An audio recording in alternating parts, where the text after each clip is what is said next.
So good day, friends. This is Dr. Bob Hamilton, and you have tuned in today to the Hamilton Review, where kids and culture collide. So your presence here means a lot to me because I know you, many of you, and you guys are busy people, taking care of your children, your grandchildren, your nieces, your nephews, everybody in your life. And I appreciate that. You're working, you have jobs. The fact that you've tuned in means a lot to me. So thank you for doing that. If you like what you hear, please pass it on to your friends and your family and everybody, because I bring to you every week on a weekly basis phenomenal people, incredibly interesting people who are doing things, writing books. And today it is an incredible honor for me to welcome to the Hamilton Review a very special lady. Her name is Margot Bisnow. And she has written a book called Raising an Entrepreneur, 99 Stories from Families Who Did It. And we're going to talk about this book. But before we do, Margot, welcome to the Hamilton Review. Thanks. I'm delighted to be here. And I am delighted to have you. And so, Margot, as I indicated to you in our little pre-show conversation, I like to have people to a degree, introduce themselves, kind of tell a little bit about your background, where you're from, what led up to the things that you're doing now, and ultimately why you wrote this book. So, Margot, the microphone belongs to you. Thanks. So my background is I spent most of my career doing international development kind of stuff. I was at the Treasury, I was at the Council of Economic Advisors, I was at the Federal Trade Commission. I was the first chief of staff at the Millennium Challenge Corporation, which was a new sort of AID-like organization that gives large grants to the best performing poor countries. During the 1990s, I set up economic think tanks in Eastern Europe, which is always a conversation stopper.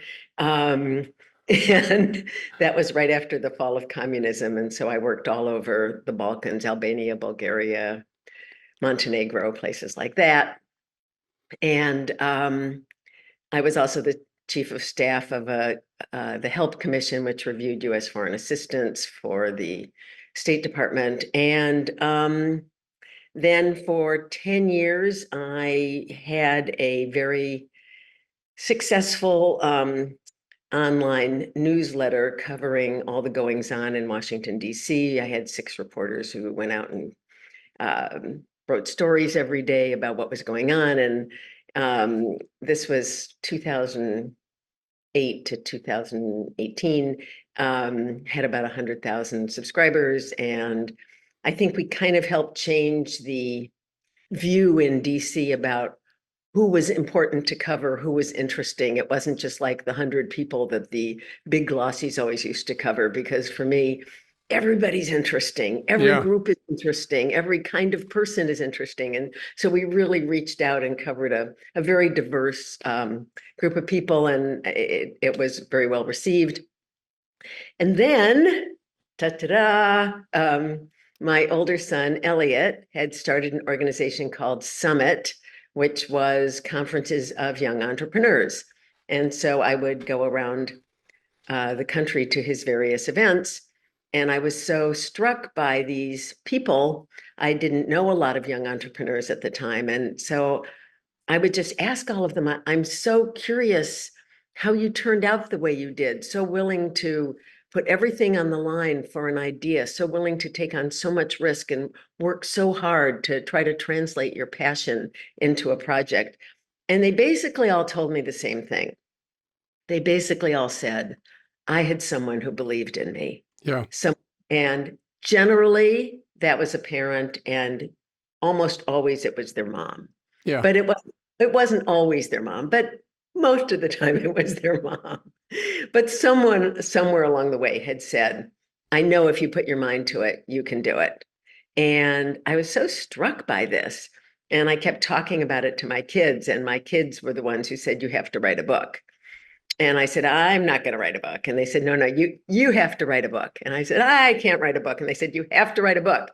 So it's funny because they wrote the foreword, and they said, everyone needs someone to believe in them. And sometimes that's even your kids. So That's a beautiful thing. If your kids are believing in you, that is a profound thing. Certainly your mother, if your mother believes in you, I think they're kind of obligated to a degree to believe in you to a degree. no, they're not. That's what's so striking Yeah. is I go around and I talk to lots of groups and I say everyone had a parent, usually a mom, who believed in them. And they're like, come on, Margot, every parent believes in their child. And I'm like, no, Yeah. every parent Yeah. loves their child. Every parent wants their child to be successful and happy. But so many parents look at what gives their child joy and say, you can't make a living doing that. You have to do something serious. You have to get a teaching certificate. So when you fail at the thing you love, you'll have a backup plan. That's You right. can't, Yeah. you can't major in music in college. You have to major in something serious. You can't spend your life doing video games. You can't spend your life cooking. You can't spend your life painting. You can't spend your life acting. That's fine for high school. Grow up. That's not So believing in your kids. that is so true. And I think it it is almost, I always talked about to my kids, you have a vocation, you have an avocation. Your avocation is all the things you just mentioned. The vocation is what's going to pay the bills. And we look at that in very black and white terms. I mean, obviously professions, being a dentist or a lawyer or a doctor, a pediatrician like me, that was kind of, I always tell people that I always told my kids they can do anything they want to do in life after they become a doctor.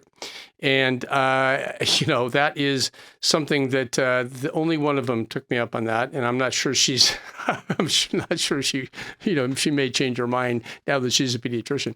But anyway, all that to say is that, there's this, I think that there's a fear that parents have about, when kids kind of walk their own pathway and you kind of go, whoa. You're deviating from the norm. You're deviating from what we know really works.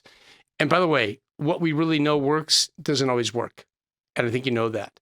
So, speak to that. So you have this, okay, let me, first of all, Can I just say, you're deviating from what worked for us when we were growing up. Yeah. When we were growing up, we had to do what you're saying, what you did. I have an MBA. My husband has a law degree. We did this thing.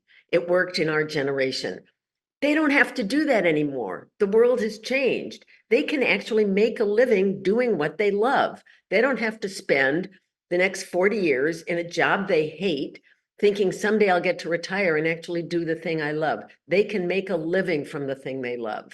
It's a whole new world out there. I think you're right. Now, mind you, I do think that there are a lot of people in our generation, my generation, I'll speak to about myself, who do love what they do. And yes, it's a traditional, I will tell you straight up that I really do love being a pediatrician. When I think about all of the jobs out there in the world that I could have done, I think about the joy that I derive on a day-by-day basis, looking at these little children, dealing with new mommies who are, trying to figure out how to take care of these little babes. I derive tremendous joy from my job. And I do think that, it isn't always a grind it out for 40 years type of thing. A lot of people do enjoy their work. I think you see that, that. But I do think that I do think what you're saying, which is follow your passion, is such a profound thought. And I want you to maybe embellish that. Maybe the best way I can do it is to give you examples from some of the people in the book. Sure. So John Chu, who is a movie director, he did Crazy Rich Asians, and now he's doing Wicked. And he's become quite successful. When he was growing up, his parents were immigrants. They had a Chinese restaurant, Chef Chu's in Stanford, in Palo Alto. And he, from the time he was in fourth grade, when he'd gone on a family trip and started filming, he was just in love with it. And he was just always doing films. And it was the thing he loved more than anything. And he was in high school, I think ninth grade, and he was supposed to be asleep, and his mom looked into his room, and he was sitting up in bed doing a video on his laptop. And his mom said, stop that and go to sleep. You need to be prepared for school. This is like such nonsense. You're just wasting your time. He burst into tears. He said, you can't make me stop. It's what I love. It's what I want to do for my life. She said, go to sleep. We'll talk about it in the morning. The next day she picked him up at school. She'd been to the library. She had 10 filmmaking books. She said, if you want to do it, be the best. And Wow.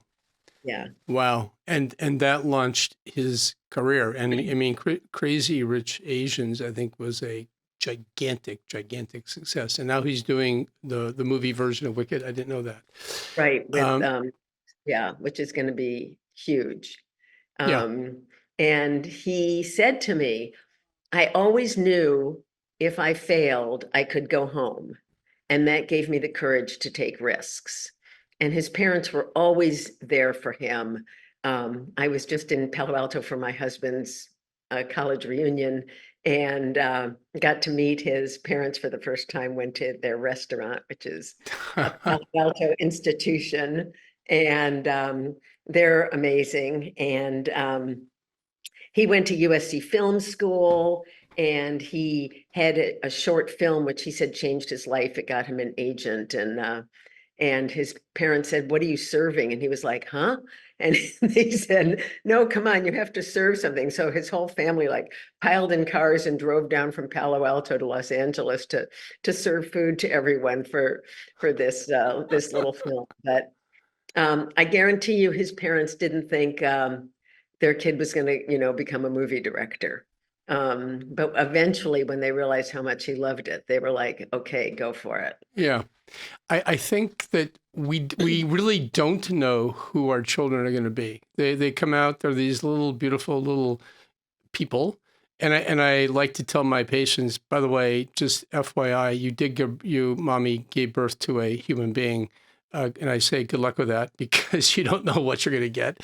But we don't know, do we? And we have lived a life and we have these presuppositions and we kind of think, okay, this kid, he's got to follow the legacy of the family. He's got to be a whatever you're doing, a plumber or a lawyer or a doctor, whatever. But that is not the case for so many kids. And they go these different pathways.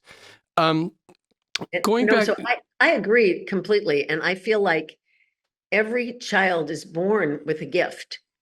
Every child is born with a personality. Every child is born with things they love and things they don't love and things they're good at and things they're not good at. And I think it's our job as parents to look and to see what gives them joy and then to support it. It's kind of a funny story recently. So I have an almost 5-year-old grandchild and down in Miami, and he saw somebody shimmying up a tree to cut down coconuts. And he was kind of like, that's what I want to do. And he's been like practicing shimming up trees ever since.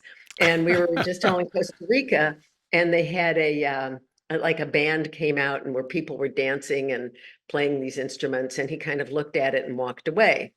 And I said to my son, now somebody else's kid might have looked at the guy climbing the tree and gone, who cares? And then looked at somebody dancing and gone, oh my God, can I take lessons? This kid looked at these people dancing and walked away. I mean, this is like so interesting to me. They are who they are. They love what they love. It's hard. People who tell me, well, like, I don't know what my kid likes. I just feel like you just haven't looked very hard. That's a good piece of advice. You know what? The world is big enough for all of us. Is big enough for people who like to dance. Is big enough, and we certainly need people climbing up those banana trees as well, right? We all have a role to play in this world, which is beautiful. I want to back up a second here. I find that your comment about mothers, and you said this to me in our pre-call as well, that mothers in particular.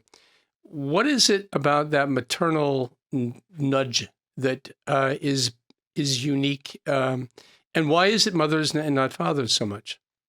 I don't know. I mean, I don't want to say that fathers aren't important because fathers are super important. And so many of the people in the book talked about the important role their dad played in their development and what their dad did and stuff. I just think, and maybe it's, more our generation than the younger generation, but I just think it's maybe been harder for a lot of fathers to express just complete support for something that wasn't what they had pictured. Sure. Yeah. Do you think it's the mothers nudging the boys and the fathers nudging the girls? No, So that isn't it. no, I don't think so. I just think it's, everybody's got their personality. Some parents are more supportive than other parents. Right. And I think that's true. And I think about my own life. And sorry to be referencing myself so much this morning, but my mother was certainly that person in my life. My father played a very important role too. He always said, get an education, become a doctor. Actually, he told me. But my mother kind of quietly said, "Bobby, you can do it," and she called me Bobby. And she would say, whatever you want to do, Bobby, you can do.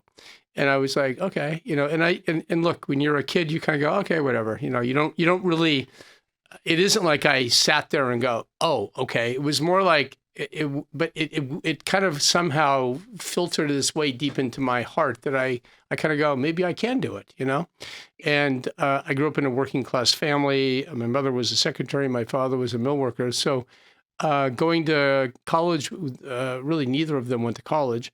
And getting a graduate degree was something that had not really happened within our family, at least for the recent generations, that's for sure. But anyway, that being said, I do think it was my mother, and I'm just so fascinated by that you said that. And what about uncles and aunts and other people like that? Absolutely. No, that's why I'm saying it was like not every successful entrepreneur had a supportive mom. Yeah. No. And one of the people in the book, it was her grandmother. And one of the people in her book, it was her stepdad, and one of the people in the book, it was her teacher. Like, it's always somebody along the way. I mean, it maybe 80% of the time it's a mom, but not always. Yeah. It has to be somebody along the way. So I think that, yeah, and I think those people, and it can be teachers as well. Sometimes you hear these stories about a particular teacher who believed in me. I had a teacher, whatever it may be, in history or English or whatever, and that teacher believed in me, and I was a lousy student, but he said, you know what, I think you have a talent. And I've heard these stories, and you've heard those stories as well. Right. I do think that having that sense that even maybe a little bit of responsibility to that individual too, succeed may be part of the equation as well. What is your thought about that? I don't know. It's hard to know where people's, desire for success comes from. How how much you're wanting to do it for somebody else and how much you just want to do it. I mean, I think at the end of the day, it has to be internal and not external. I think it has to be your drive, your passion. And maybe, it's largely because it was sort of pushed into you as from an adult. But at the end of the day, you can't do stuff for other people. It has to be something that gives you joy. Yeah. Because otherwise you're not going to work 80 hours a week to make somebody else happy. It has to be something that you want, that you love. And every single one of these people said to me, I do what I do because I love it. And because I love it, I work hard at it. And I work harder than anybody else. And I feel like I'm never working a day in my life because this is something I love. Just like you said, about pediatrics. I mean, it's got to be something you believe in, you care about, you want to succeed in. Yeah, I see this like in musicians sometimes. I see parents who enroll their kids in violin or piano or whatever, and they nudge them, they push them, they get them to their rehearsals, they get them to the teachers, and to a degree there's a vicarious delight that they get with watching their children succeed. But ultimately, the kids they've got to take that mantle, if you will, and wear it.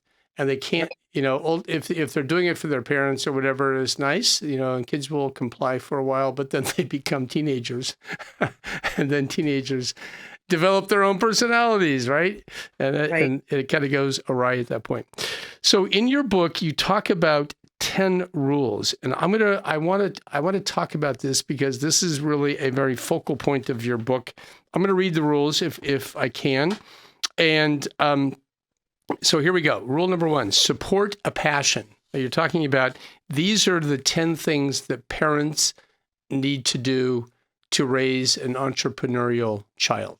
And I'm Well, going these are also the 10 things that every one of the parents I interviewed actually did. And okay. this is what was so surprising to me, because I picked this hugely diverse group, half men, half women, every race, every religion, every socioeconomic background, every education level, Yeah. families, small families, born overseas, born here. And when I talked to them about how they raise their kids, they basically all raised their kids the same, which blew my mind. Yeah. And these were the 10 things that they all did that worked for their kids. I can't say that if you do these 10 things, you will have an entrepreneurial child, because most of these entrepreneurs have siblings, and most of their siblings are not entrepreneurs. Right. And there were 5 cases where there were 2 entrepreneurs in a family, and in all 5 cases, there was a third sibling who wasn't. So I don't want to say, do these 10 things, you get an entrepreneur. I want to say, if you do these 10 things, you will have created an entrepreneurial mindset. And if the child wants to take on that much risk, and if the child wants to work that hard, and if that's a path the child wants to go in, they'll be prepared for it. But Gotcha. it's not sort of a guarantee that, do these and your child will become an entrepreneur. But if you do them, they can become an entrepreneur, and they will become entrepreneurial, whether they become an entrepreneur or not. Gotcha. Let me ask before I even read the rules. I think I jumped ahead of myself. I want to know why, in your mind, is you're kind of preaching entrepreneurism here, okay, by your book, just by definition. Um, why is that important? Why do you have such a passion for entrepreneurs? And is it a good thing to be an entrepreneur? And do we want to foster that kind of entrepreneurial spirit in our children? So maybe first of all, the first question is, why are entrepreneurs? Why do you have such a passion for entrepreneurs? I've just met so many, and they seem to be really happy. They seem to thrive. They seem to be, really pleased with what they're doing in the world. Yeah, And I guess it's not that I'm saying everyone has to be an entrepreneur. I'm saying it's a really good path. It's a path that parents should consider as an option. It's a path parents should be alert to. And so if you have a child who wants to cook, who wants to dance, who wants to write music, who wants to sew, who wants to do something other than study, you shouldn't be appalled. You should say, maybe that's the route this kid is going to go. Let's see where it goes, and kind of be open to, instead of the straight and narrow path that worked for you that you had in mind when your child was born, maybe be open to the twisty, narrow, curvy sure. path that your child is going to take. And I didn't grow up with this. I mean, my husband and I are very kind of straight-laced and, typical kind of people. And You're, um, can I interject one thing? You're not atypical people. Okay. You have been wildly successful. We're not getting into all of your personal successes, but you had some major achievements, my dear. So you're not a typical person. But go ahead. I'll let you. I'll let you. I just want to say, as opposed to your family, my dad was a professor.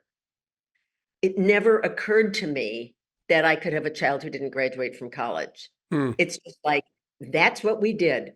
Everyone at least had an undergraduate degree. Most people I knew had graduate degrees. I thought that's what the world was.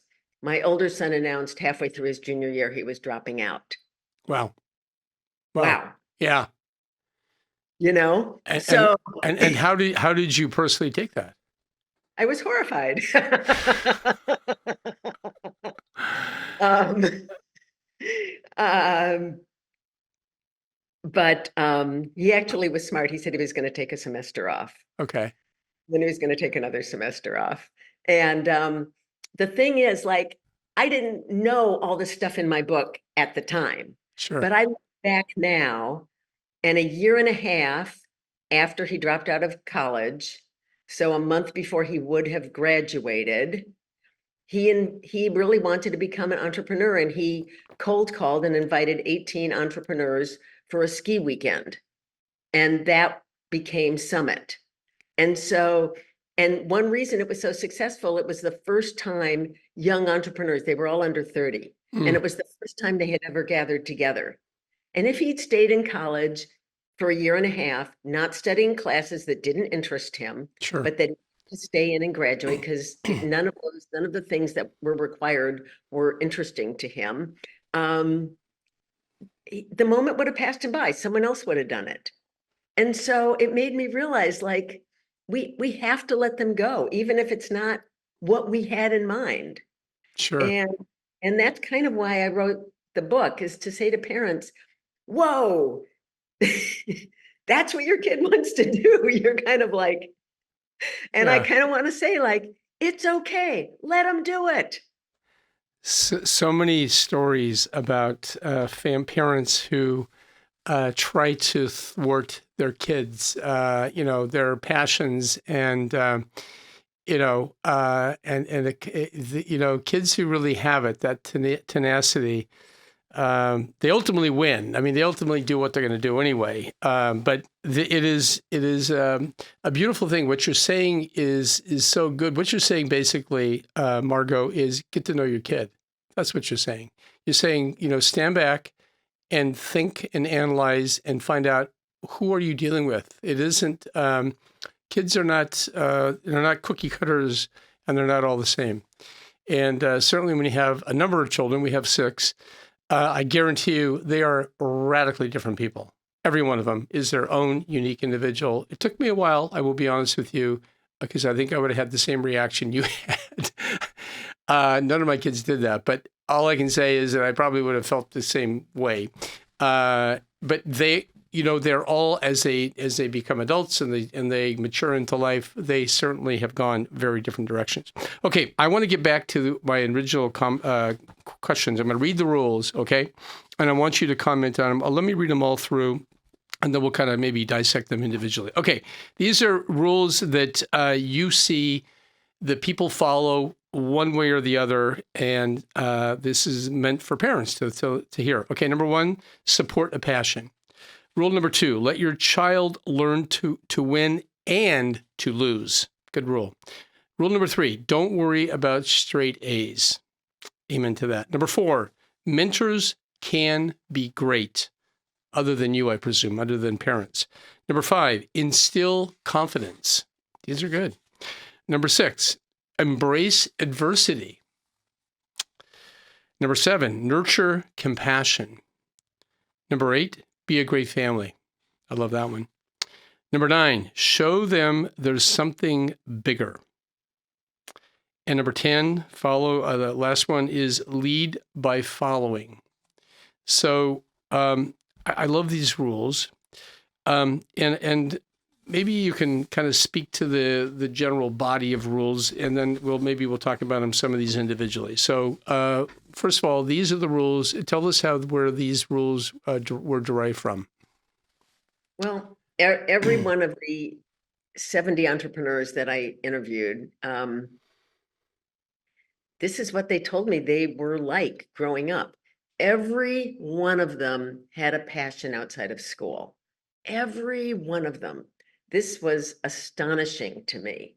And because it was a passion they had picked and that they loved, and that eventually their parents came to support when their parents realized how much joy it gave them, these kids were working really, really hard at it, and they got really good at it.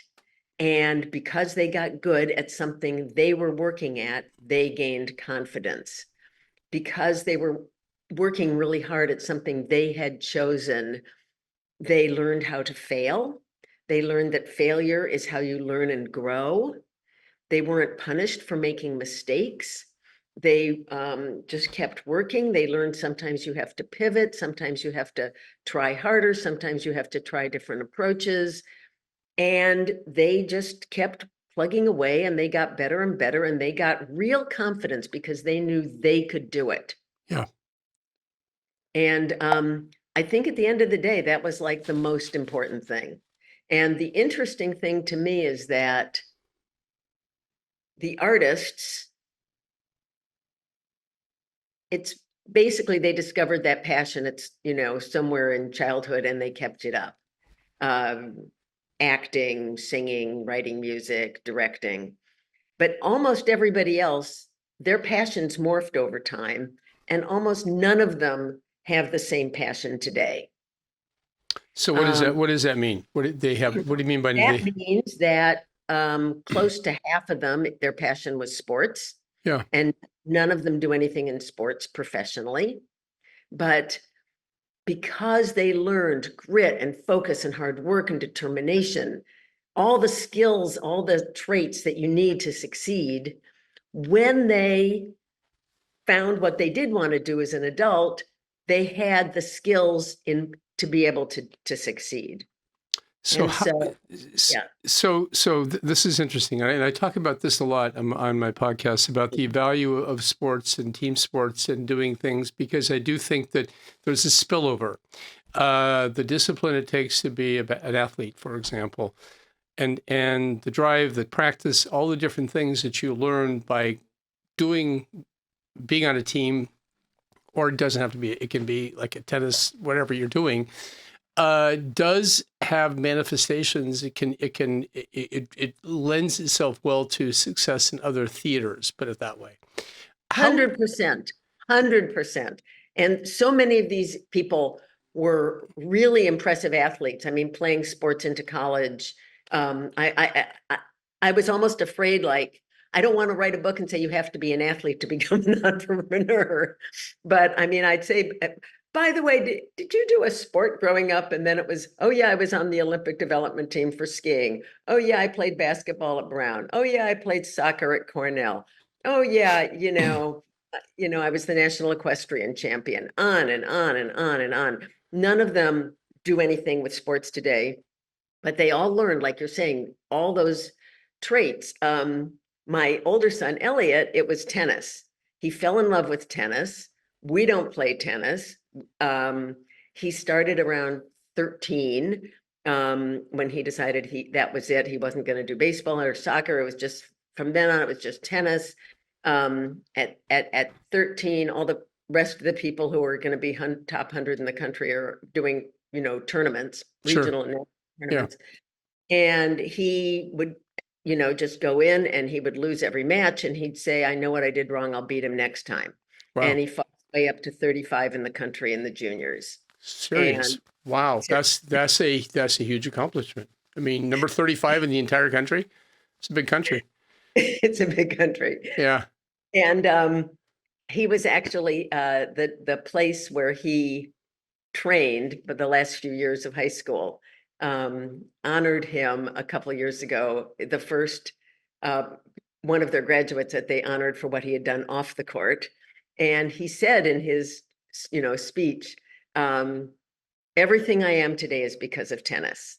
He said, I didn't really like school that much. I didn't work that hard at school. Tennis is where I learned hard work and commitment and focus and drive. And, everything I am is because of tennis. And there you have it. Amazing. No, I do recommend, activities like that. And it can be acting. I mean, I tell kids in my office every day, I ask them, what are you doing other than school? Do they have a team sport outside? Do they have a hobby? By the way, hobbies, no one has hobbies anymore. Did you know that, Margot? It's one of these odd things that nobody collects coins anymore. But anyway, I completely agree. So let me ask a couple about these rules. Okay, I'm curious about, you talk about supporting the passion. The idea of let your child learn to win and lose. Why is, I've talked about this on the show before with other people, but why is losing a valuable commodity? because everyone is going to lose in life. Yep. You're never going to have a life where everything is perfect all of the time. And the people who are going to be successful are the people who are resilient, and the people who learn to bounce back from failure, and the people who learn from failure. I love the Billie Jean King quote, "We don't call it failure, we call it feedback."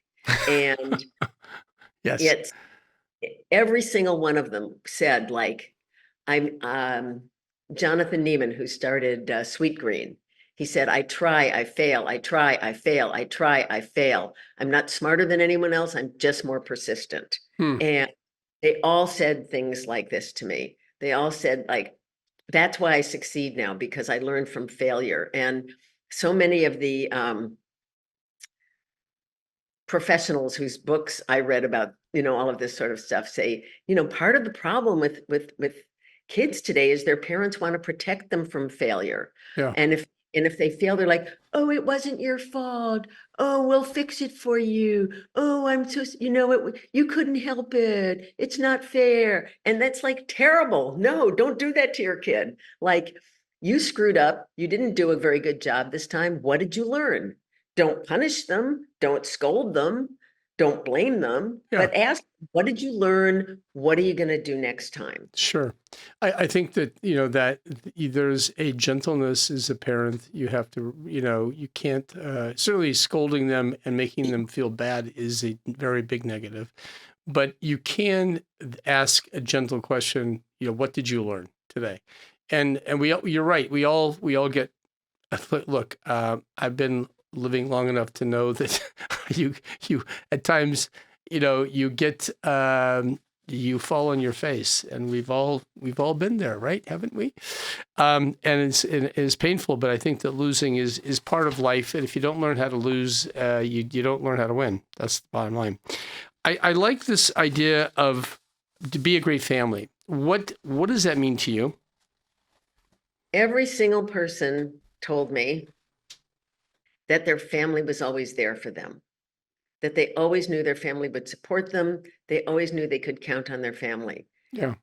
Everybody's family was different, from single moms to blended families, 1 kid, 3 kids, 5 kids, 7 kids, all sorts of different families, moms who didn't work, moms who worked, moms who worked around the clock, all sorts of different situations.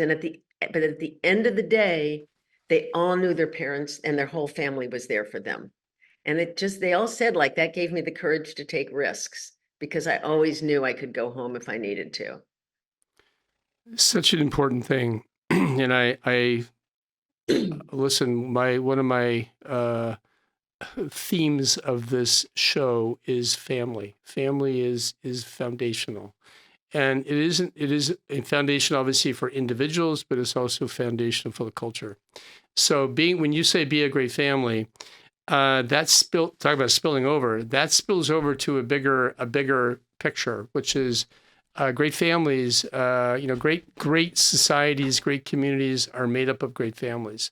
And yes. So I applaud this rule number 8, which is be a good family, good family. I'm not sure I understand rule number 10, lead by following. Can you explain that to me? Just that, kind of what we were talking about before. You see what your child's passion is, and you support it, and you do what you can to support them in that passion. We don't play tennis. We'd be at, all the national tournaments with the top 100 kids in the country. And I swear I would be like the only parent who didn't know the rules. That's cute. I love that. And, our other son started writing music when he was about 13. We'd signed him up for a summer of sports camps. He broke his arm on the first day. We were looking around for something else, and the only thing I could find had a program where you were writing music on a computer for part of the day. And we signed him up, and at the end of the summer, that was it. And he wrote 300 songs before he graduated from high school. Serious? Wow, that's amazing. Yeah. I used to say I felt sorry for other moms who didn't get a new song in their inbox every day. And it's kind of like with tennis. I didn't think about it at the time, but it's only like doing this and looking back and thinking about it. We didn't know anything about music. And Huh. so, you know, we had to support whatever he wanted to do. He had to find the piano teacher he wanted.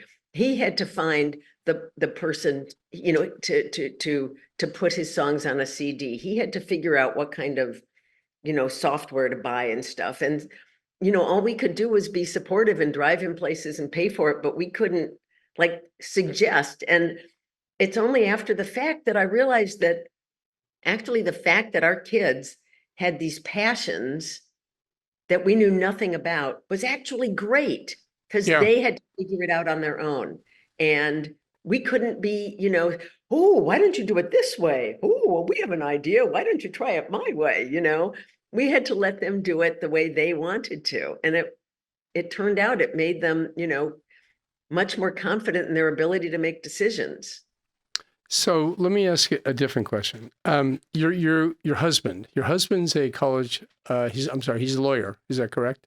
You said Well, he has a law degree. That lasted like a couple years. Okay. Was he an entrepreneur? Yes, but not until he was 50. Okay. So what did your husband, the father of your two boys, think about these pathways that your sons were taking? We had happy kids. Yeah. We had happy kids. And, you know, they were both like obsessed with their passion. I mean, Yeah. they were doing it many hours a day, every day of the week. And what are you going to do? You have a kid who loves something, who's working hard at it, who's really happy, who's really committed, who's really focused. All you can do is go like, great.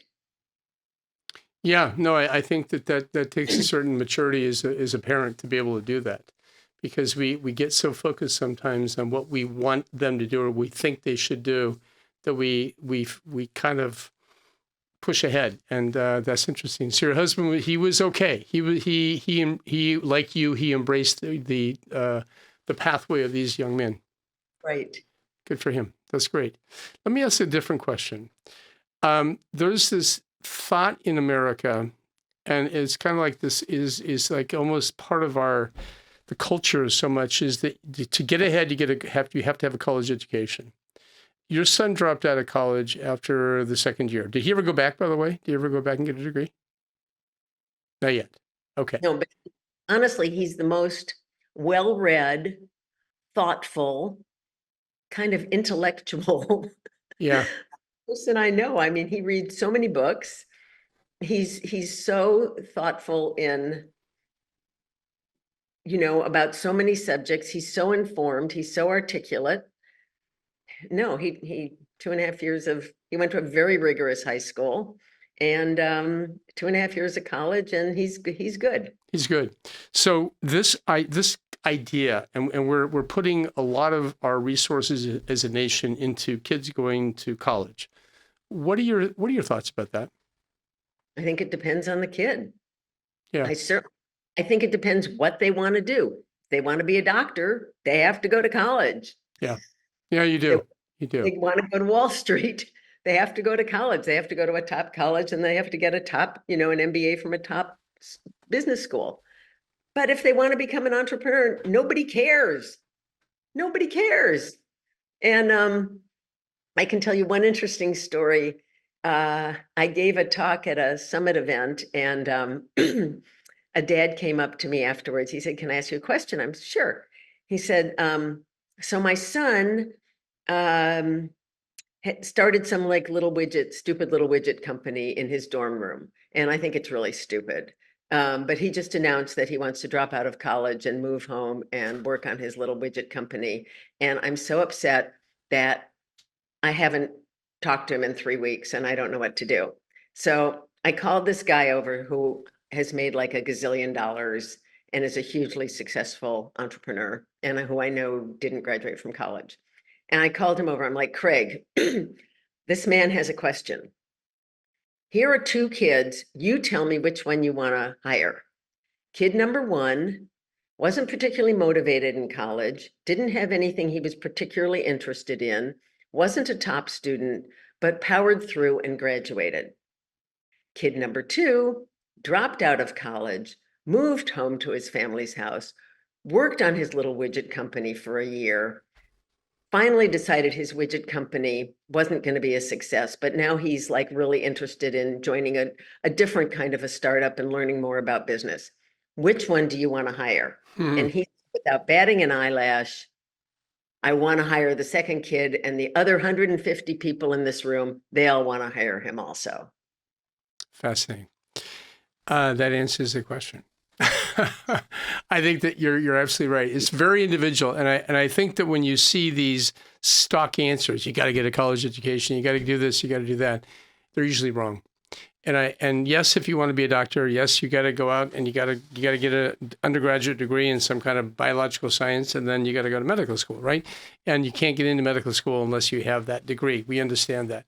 And there are certain things you just need those kind of foundational educational, bases.